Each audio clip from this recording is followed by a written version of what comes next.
The Wind in the Willows by Kenneth Grahame. Chapter 3. The Wildwood. The mole had long wanted to make the acquaintance of the badger.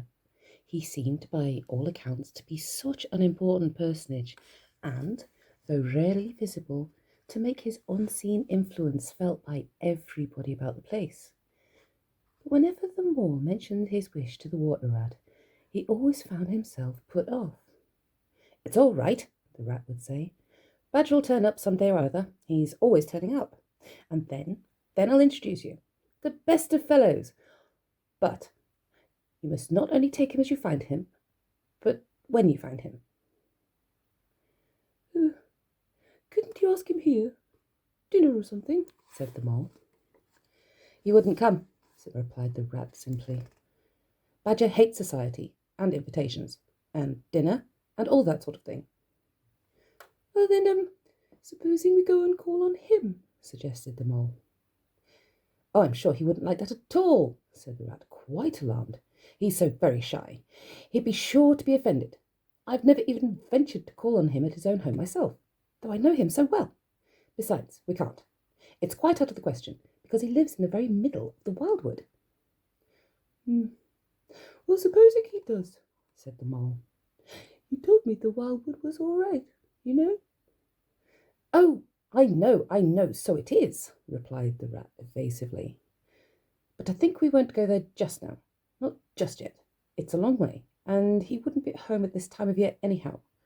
And he'll be coming along Sunday, if you'll wait quietly." The mole had to be content with this, but the badger never came along, and every day brought its amusements.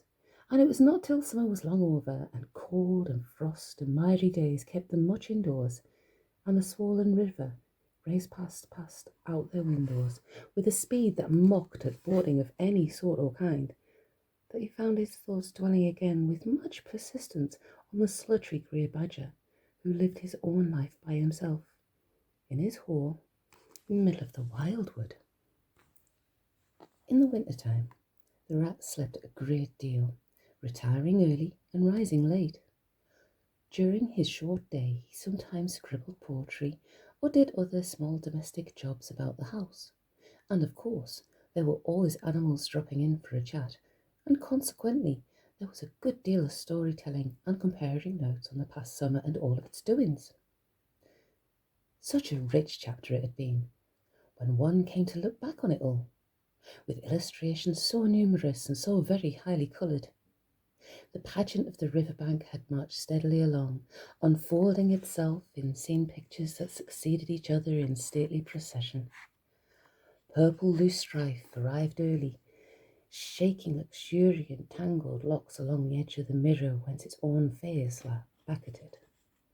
Willow herb, tender and wistful, like a pink sunset cloud, was not slow to follow. Comfrey, the purple hand in hand with the white, crept forth to take its place in the line. And at last, one morning, the diffident and delaying dog rose stepped delicately onto the stage, and one knew, as if string music had announced it in stately chords that strayed into a gavotte, that June was at last here. One member of the company was still awaited, the shepherd boy for the nymphs to woo, the knight for whom the ladies waited at the window, the prince that was to kiss the sleeping summer back to life and love. But when meadow sweet, debonair and odorous, in amber jerkin, moved graciously to his place in the group, then the play was ready to begin. And what a play it had been! Drowsy animals, snug in their holes, while rain and wind were battering at their doors, they recalled still, keen mornings, an hour before sunrise, when the white mist, as yet undispersed, clung closely along the surface of the water. Then the shock of the early plunge, the scamper along the bank, and the radiant transformation of earth, air, and water, when suddenly the sun was with them again, and grey was gold, and colour was born, and sprang out of the earth once more. They recalled the languorous siesta of hot midday, deep in green undergrowth, the sun striking through in tiny golden shafts and spots, the boating and bathing of the afternoon, the rambles, the long rambles along dusty lanes and through yellow cornfields, and the long cool evening at last, when so many threads were gathered up, so many friendships rounded, and so many adventures planned for the morrow. There was plenty to talk about on those short winter days when the animals found themselves round the fire. Still, the mole had a good deal of spare time on his hands, and so one afternoon, when the rat was in his armchair before the blaze, and he was alternately dozing and trying over rhymes that wouldn't fit, he formed the resolution to go about by himself and explore the wild wood, and perhaps strike up an acquaintance with Mr. Badger. It was a cold, still afternoon, with a hard, steely sky overhead, when he slipped out of the warm parlour into the open air. The country lay bare and entirely leafless around him, and he thought he had never seen so far and so intimately into the insides of things as on that winter day, when nature was deep in her annual slumber and seemed to have kicked the clothes off. Copses, dells, quarries, and all hidden places, which had been mysterious mines for exploration in leafy summer, now exposed themselves and their secrets pathetically, and seemed to ask him to overlook their shabby poverty for a while, till they could riot in rich masquerade as before, and trick and entice him with the old deceptions. It was pitiful in a way, and yet cheering, even exhilarating. He was glad that he liked the country undecorated, hard and stripped of its finery. He had got down to the bare bones of it, and they were fine and strong and simple. He did not want the warm clover and the play of seeding grasses, the screens of quickset, the billowy drapery of beech and elm seemed best away, and with great cheerfulness of spirit he pushed on towards the wildwood, which lay before him low and threatening, like a black reef in some still southern sea. There was nothing to alarm him at first entry. Twigs crackled under his feet, logs tripped him, funguses on stumps that resembled caricatures, and startled him for the moment by their likeness to something familiar and far away. But that was all fun and exciting. It led him on, and he penetrated to where the light was less, and trees crouched nearer and nearer, and holes made ugly mouths at him on either side. Everything was very still now. The dusk advanced on him steadily, rapidly, gathering in behind and before, and the light seemed to be draining away like floodwater. Then the faces began. It was over his shoulder, and indistinctly, that he first thought he saw a face, a little, evil, wedge-shaped face, looking out at him from a hole. When he turned and confronted it, the thing had vanished. He quickened his pace, telling himself cheerfully not to begin imagining things, or there would be simply no end to it. He passed another hole, and another, and then yes, no, yes, certainly a little narrow face with hard eyes had flashed up for an instant from a hole and was gone. He hesitated, braced himself up for an effort, and strode on. Then suddenly, and as if it had been there all the time, every hole far and near, and there were hundreds of them, seemed to possess its face, coming and going rapidly, all fixing on him glances of malice and hatred, all hard-eyed and evil and sharp. If he could only get away from the holes in the banks, he thought, there would be no more faces. He swung off the path and plunged into the untrodden places of the wood. Then the whistling began. Very faint and shrill it was, and far behind him, when first he heard it. But somehow it made him hurry forward. Then, still very faint and shrill, it sounded far ahead of him, and made him hesitate and want to go back. As he halted in indecision, it broke out on either side, and seemed to be caught up and passed on throughout the whole length of the wood to its furthest limit.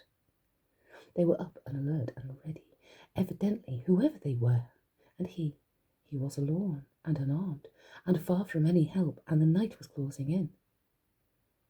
Then the pattering began. He thought it was only falling leaves at first, so slight and delicate was the sound of it. Then as it grew, it took a regular rhythm, and he knew it for nothing else but the pat, pat, pat of the little feet, still a very long way off. Was it in front, or was it behind? It seemed to be first one, then the other, then both. It grew and it multiplied till from every quarter, as he listened anxiously, leaning this way and that, it seemed to be closing in on him. As he stood still to hearken, a rabbit came running hard towards him through the trees. He waited, expecting him to slacken pace or to swerve from him into a different course. Instead, the animal almost brushed him as it dashed past, his face set and hard, his eyes staring. "Get out of this, you fool, get out!" The mole heard him mutter as he swung round a stump and disappeared down a friendly burrow. The pattering increased till it sounded like sudden hail on the dry leaf carpet spread around him. The whole wood seemed running now, running hard, hunting, chasing, closing in round something or somebody. In panic he began to run too, aimlessly, he knew not whither. He ran up against things, he fell over things and into things, he darted under things and dodged around things. At last he took refuge in a deep dark hollow of an old beech tree, which offered shelter, concealment, perhaps even safety, but who could tell? Anyhow, he was too tired to run any further, and could only snuggle down at the dry leaves which had drifted into the hollow, and hope he was safe for the time. As he lay there panting and trembling, and listened to the whistlings and the patterings outside, he knew it at last in all its fullness, that dread thing which other little dwellers in field and hedgerow had encountered here, and known as their darkest moment. That thing which the rat had vainly tried to shield him from, the terror of the wild wood. Meantime, the rat, warm and comfortable, dozed by his fireside. His paper of half-finished verses slipped from his knee, his head fell back, his mouth opened, and he wandered by the verdant banks of dream rivers. Then a coal slipped, the fire crackled, and sent up a spurt of flame, and he woke with a start. Remembering that he had been engaged upon, he reached down to the floor for his verses, pored over them for a minute, and then looked round for the mole to ask him if he knew of a good rhyme for something or other. But the mole was not there. He listened for a time. The house seemed very quiet. Then he called, "Molly! Molly! Molly!" several times, and receiving no answer, got up and went out into the hall. The mole's cap was missing from its accustomed peg. His goloshes, which always lay by the umbrella stand, were also gone. The rat left the house and carefully examined the muddy surface of the ground outside, hoping to find the mole's tracks. There they were, sure enough. The goloshes were new, just bought for the winter, and the pimples on their soles were fresh and sharp. He could see the imprints of them in the mud, running along straight and purposeful, heading directly to the wildwood. The rat looked very grave, and stood in deep thought for a minute or two. Then he re-entered the house, strapped a belt around his waist, shoved a brace of pistols into it, took up a stout cudgel that stood in a corner of the hall, and set off for the wildwood at a smart pace. It was already getting towards dusk when he reached the first fringe of trees and plunged without hesitation into the wood, looking anxiously on either side for any sign of his friend. Here and there wicked little faces popped out of holes, but vanished immediately at sight of the valorous animal, his pistols, and the great ugly cudgel in his grasp. And the whistling and pattering, which he had heard quite plainly on his first entry, died away and ceased, for all was very still. He made his way manfully through the length of the wood to its furthest edge, then forsaking all paths he set himself to traverse it, laboriously working over the whole ground, and all the time calling out cheerfully, "Molly! Molly! Molly! Where are you? It's me, it's old Rat." He had patiently hunted through the wood for an hour or more, when at last to his joy he heard a little answering cry. Guiding himself by the sound, he made his way through the gathering darkness to the foot of an old beech tree with a hole in it, and from out of the hole came a feeble voice saying, "Ready? Is that really you?" The rat crept into the hollow, and there he found the mole, exhausted and still trembling. "Oh, Ratty," he said, "I've been so frightened you can't think." "Oh, I quite understand," said the rat soothingly. "You shouldn't really have gone and done it, Mole. I did my best to keep you from it. We riverbankers, we hardly ever come here by ourselves. If we have to come, we come in couples at least. Then we're generally all right. Besides, there are 100 things one has to know which we understand all about and you don't as yet. I mean passwords and signs and sayings which you have to power and affect, plants you carry in your pocket and verses you repeat and dodges and tricks you practice, all simple enough when you know them. But they've got to be known if you're small, or you'll find yourself in trouble. Of course, if you were badger or otter, it'd be quite another matter." "Surely the brave Mr. Toad wouldn't mind coming here by himself, would he?" inquired the Mole.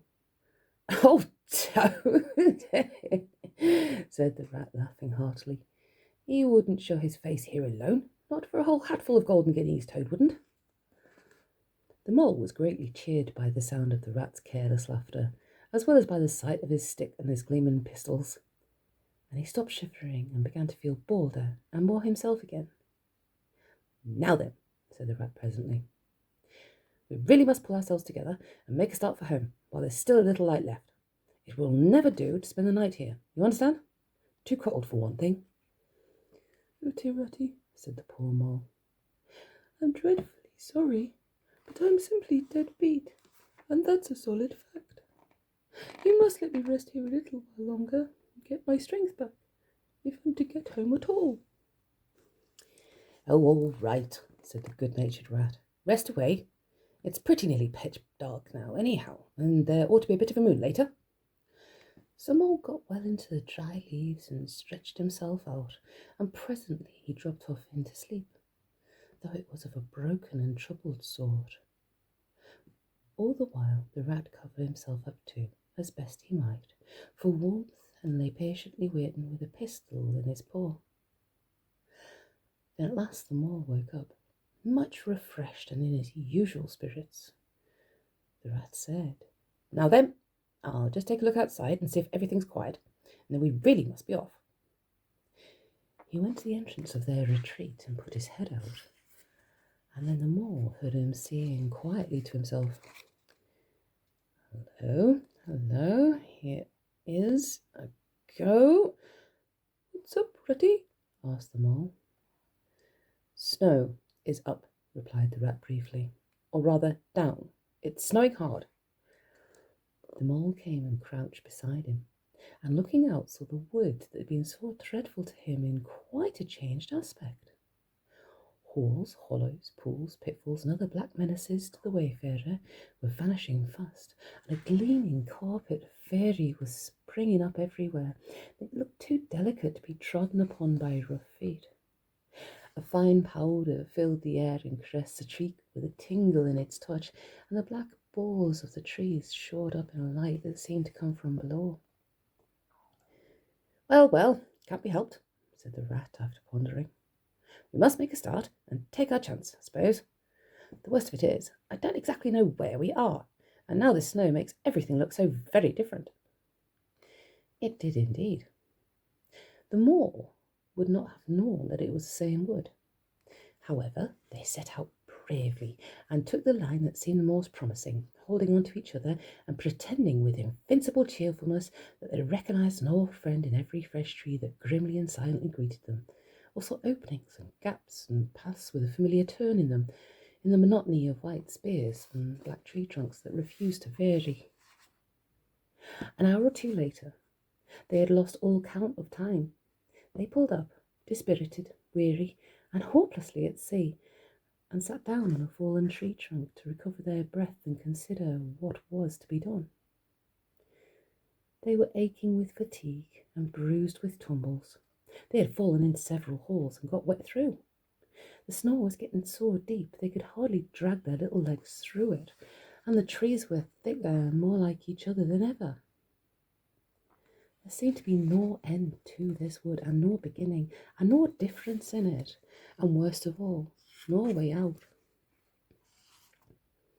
"We can't sit here very long," said the rat. "We shall have to make another push for it, and do something or other. The cold is too awful for anything, and the snow will soon be too deep for us to wade through." He peered about him and considered. "Look here," he went on. "This is what occurs to me. There's a sort of dell down there in front of us, where the ground seems all hilly and humpy and hummocky.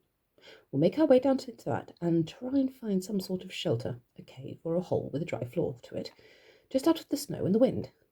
And there we'll have a good rest before we try again, for we're both of us pretty dead beat.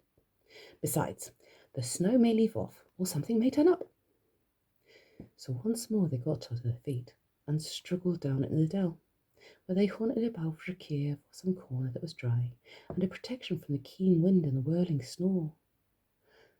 They were investigating one of the hummocky bits the rat had spoken of, when suddenly the mole tripped up and fell forward on his face with a squeal.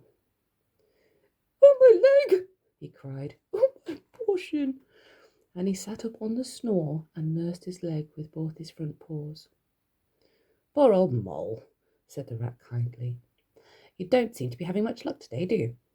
Let's have a look at the leg. Yes," he went on, going down on his knees to look. "You've cut your shins, sure enough. Wait till I get my handkerchief, and I'll tie it up for you." "I must have tripped over a hidden branch or a stump," said the mole miserably. "Oh, my! Oh, my!" "It's a very clean cut," said the rat, examining it again attentively. "That was never done by a branch or a stump. Looks as if it was made by a sharp edge or something in metal. Funny." He pondered a while and examined the humps and slopes that surrounded them. "Well, never mind what done it," said the mole, forgetting his grammar in his pain. "It hurts just the same, whatever done it." But the rat, after carefully tying up the leg with his handkerchief, had left him and was busy scraping in the snow. He scratched and shuffled and explored, all four legs working busily, while the mole waited impatiently, remarking at intervals, "Oh, come on, rat." Suddenly the rat cried, "Hooray!" and then, "Hooray, hooray, hooray!" and fell to executing a feeble jig in the snow. "What have you found, Ratty?" asked the mole, still nursing his leg. "Come and see," said the delighted rat as he jigged on. The mole hobbled up to the spot and had a good look. "Well," he said at last slowly, "I see it right enough. Seen the same sort of thing before. Lots of times. Familiar object. I call it a door scraper. Well, what of it? Why dance jigs around a door scraper?" "But don't you see what it means, you dull-witted animal?" cried the rat impatiently. "Of course I see what it means," replied the mole.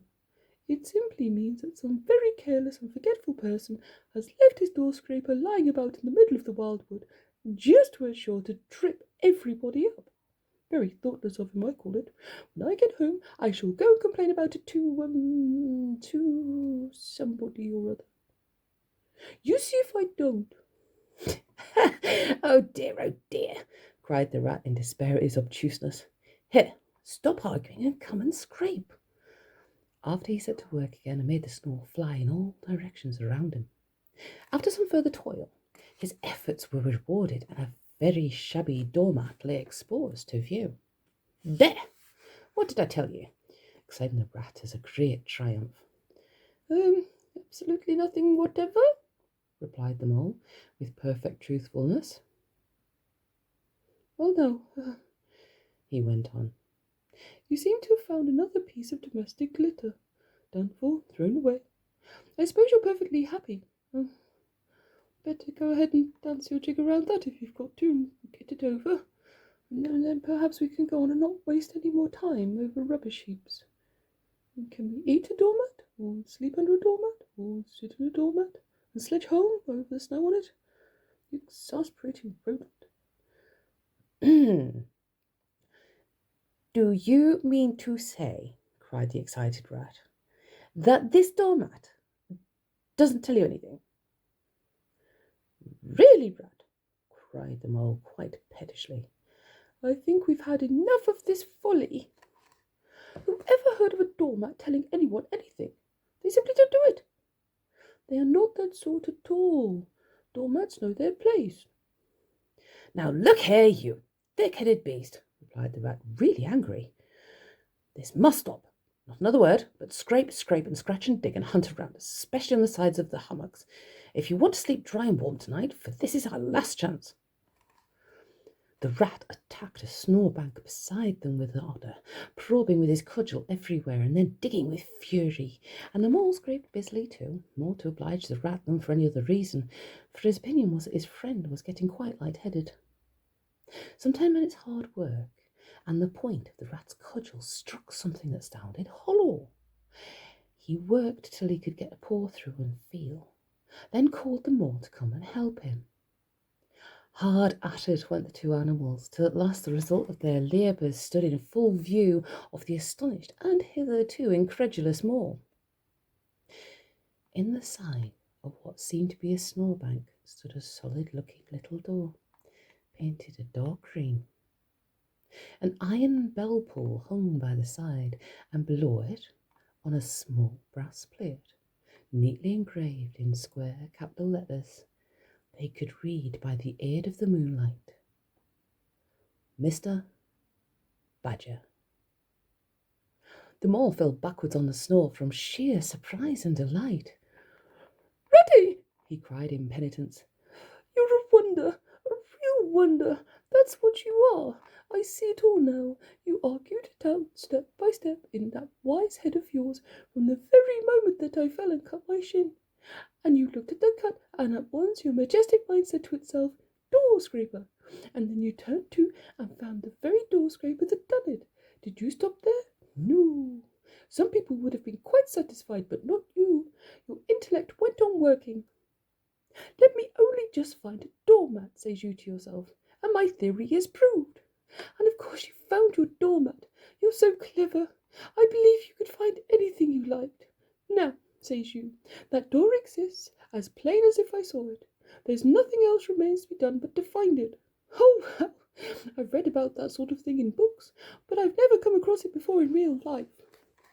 You ought to go where you'll be properly appreciated. You're simply wasted here among us fellows. If only I had your head, Ratty. But as you haven't, interrupted the rat rather unkindly, I suppose you're going to sit on the snow all night and talk? Get up at once and hang on to that doorbell you see there, and ring hard as you can, while I hammer. While the rat attacked the door with his stick, the mole sprang up at the bell pull, clutched at it, and swung there, both feet well off the ground, and from quite a long way off they could faintly hear a deep-toned bell respond.